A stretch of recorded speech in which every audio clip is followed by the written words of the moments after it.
व्यक्ति को रास्ते में यमराज मिल गए। वह व्यक्ति उन्हें पहचान नहीं सका।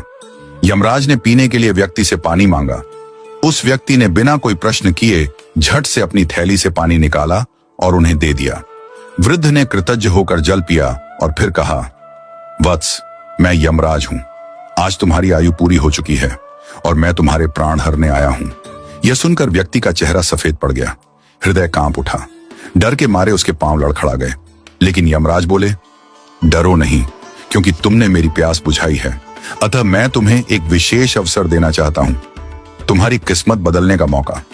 उन्होंने एक डायरी उसके हाथ में थमाई और कहा, इस डायरी में जो तुम लिखोगे वही सच हो जाएगा। तुम्हारे पास ठीक 5 मिनट का समय है। जितना चाहे लिख लो, पर ध्यान रहे केवल 5 मिनट। इसके बाद समय समाप्त हो जाएगा और डायरी मेरे पास लौट आएगी। व्यक्ति का भय थोड़ा कम हुआ। वह सोचने लगा, अब तो मेरी किस्मत मेरे हाथ में है, मैं सब कुछ बदल सकता हूं। उसने जल्दी जल्दी डायरी खोलनी शुरू की। पहला पृष्ठ देखा। वहां लिखा था, तुम्हारा पड़ोसी रामदीन कल लॉटरी जीतकर करोड़पति बनने वाला है। व्यक्ति को ईर्ष्या हुई। उसने लिखा, रामदीन की लॉटरी रद्द हो जाए, वह गरीब ही रहे। दूसरा पृष्ठ लिखा था, तुम्हारा मित्र रघु चुनाव जीतकर मंत्री बनने वाला है। व्यक्ति ने लिखा, रघु चुनाव हार जाए, उसे अपमान झेलना पड़े। तीसरा पृष्ठ, तुम्हारा छोटा भाई विदेश जाकर बड़ा व्यापारी बनने वाला है। व्यक्ति फिर लिखता है, वह कभी विदेश न जा पाए, नौकरी के लिए भटके।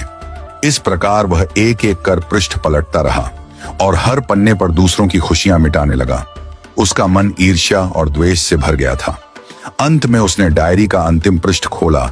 यह उसका अपना पृष्ठ था, जहां लिखा था, अब तुम अपने जीवन का भविष्य तय कर सकते हो।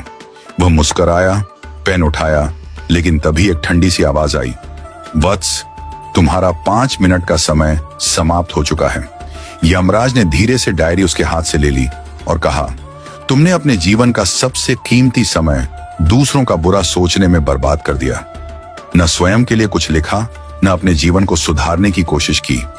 यह अवसर तुम्हें ईश्वर ने दिया था, पर तुमने अपनी दुर्बुद्धि से उसे खो दिया। अब पछताने से कुछ नहीं होगा। व्यक्ति फूट फूट कर रोने लगा। हे यमराज, एक मौका और दीजिए, बस एक बार। यमराज शांत स्वर में बोले, वत्स, समय और अवसर दोनों यदि एक बार निकल जाएं, तो फिर लौट कर नहीं आते। यही सत्य है, यही धर्म है।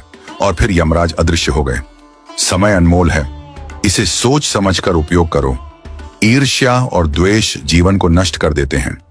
यदि ईश्वर तुम्हें कोई शक्ति या अवसर देता है, तो उसका उपयोग अपने और दूसरों के कल्याण के लिए करो। दूसरों का बुरा चाहने से तुम्हारा भला नहीं होता। जो व्यक्ति अपने भाग्य को सुधारने की जगह दूसरों को गिराने में समय लगाता है, वह अंत में अपने हाथों अपनी ही हार लिख देता है। सच्चा मनुष्य वह है जो अवसर मिलते ही प्रकाश की ओर बढ़े, न कि अंधकार में दूसरों को ढकेलने लगे।